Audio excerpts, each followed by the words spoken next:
तो हेलो बच्चों, welcome my YouTube channel ज्ञान एंड मस्ती। और आज का जो हमारा टॉपिक है वो है अबिंदुकता। दृष्टि दोष का चौथा प्रकार। इसके पहले आप तीनों प्रकार पढ़ चुके हैं, निकट दृष्टि दोष, दूर और जरा दृष्टि दोष। चौथा है अबिंदुकता, जो कि किसी किसी बुक में नहीं भी दिया है। जैसे भारती भवन के बुक में फिजिक्स में आप ढूंढिएगा, अबिंदुकता नहीं मिलेगा।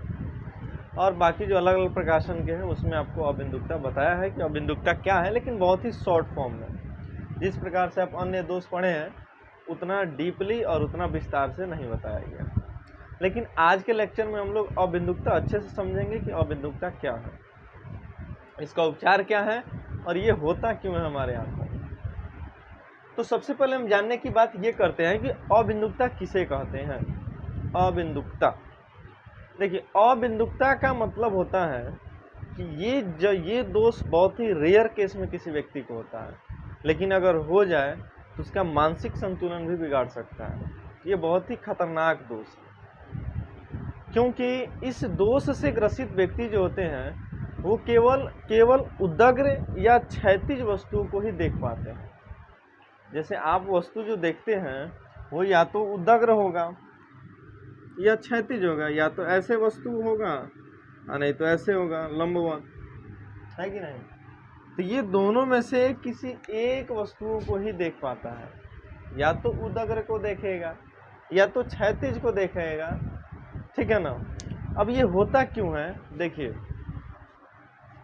यहाँ पे समझते हैं हम लोग इसका कारण। जैसे मान के चलिए इधर हम अपना एक नेत्र बनाते हैं, नॉर्मल आई, यहाँ पे एक नेत्र बनाते हैं,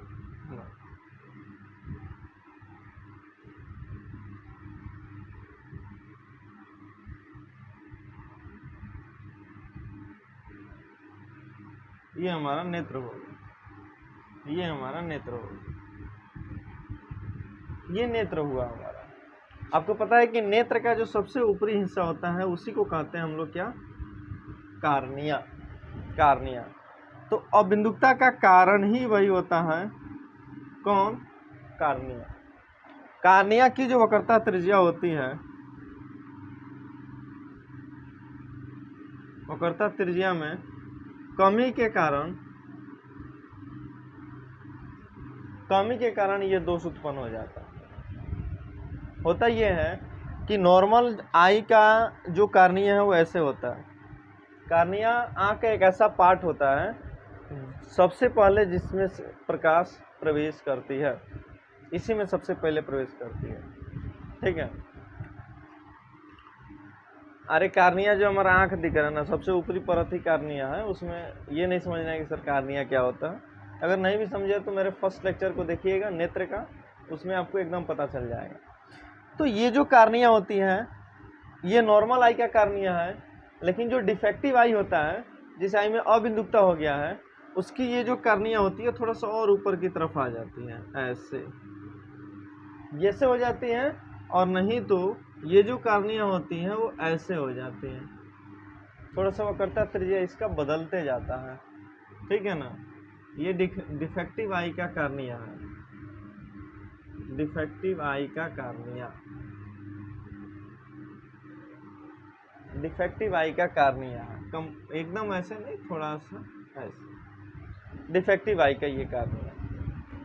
तो इससे होता ये है कि जो प्रकाश की किरणें हमारी अंदर प्रवेश करती हैं नेत्र में, वो अच्छे तरह से फोकसित नहीं हो पाती। उसका मुख्य फोकस निश्चित नहीं हो पाता है, बदलते रहता है, क्योंकि वक्रता त्रिज्या देख रहे हैं ऐसे है ना। कार्निया का स्वरूप देखिए, सॉरी वक्रता त्रिज्या नहीं है, कार्निया का स्वरूप है। स्वरूप जब बदल रहा है तो इसकी वक्रता त्रिज्या भी बदलती है, और बदलने के कारण ये होता है कि जो प्रकाश की किरणें अंदर प्रवेश करती हैं और इसको जो एक बिंदु पे फोकस होना होता है वो एक निश्चित बिंदु पे फोकस नहीं हो पाता है।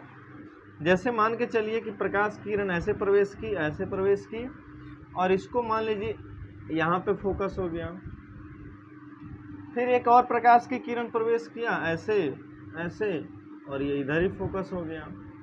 मतलब इसका फोकस जो होता है वो बदलते रहता है, कभी फोकस आगे, कभी फोकस रेटिना पे, कभी एकदम नेत्र के एकदम आगे फोकस हो जाता है। इस प्रकार से इसका मुख्य फोकस बदलते रहता है। फोकस क्यों बदलते रहता है?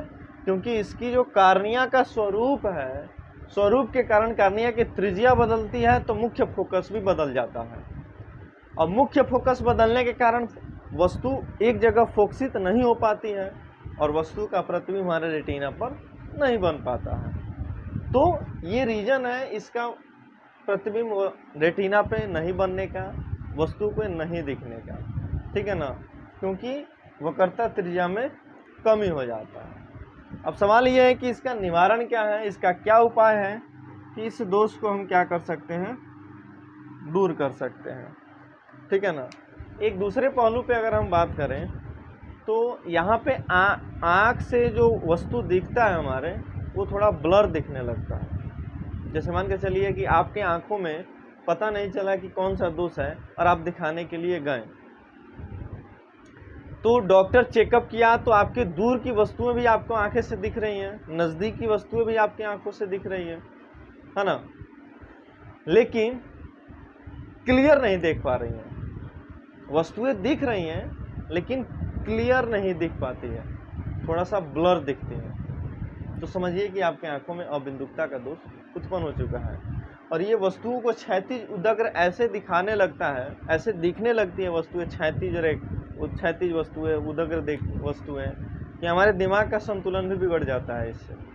इसलिए ये बहुत ही खतरनाक बीमारी है और इसको दूर करने के लिए इसका उपचार जो है, निवारण या इसका जो उपचार है, उसमें हम लोग सिलेंडर के आकार के लेंस का यूज करते हैं, जिसको हम लोग बेलनाकार लेंस कहते हैं।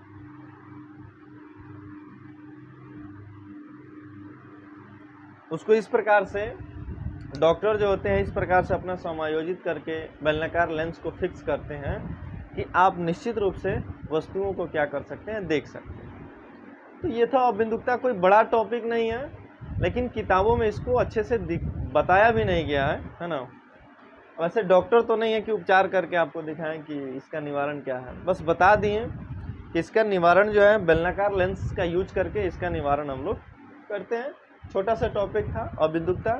इसके बाद से जो हमारा जो भी लेक्चर होगा इस चैप्टर का, 2 चैप्टर का, ये बहुत ही इम्पोर्टेंट लेक्चर होंगे, क्योंकि इसके बाद हम लोग प्रिज्म से प्रकाश का अपवर्तन, वर्ण विक्षेपण, बहुत सारे टॉपिक को क्लियर करेंगे। आज के लिए इतना है।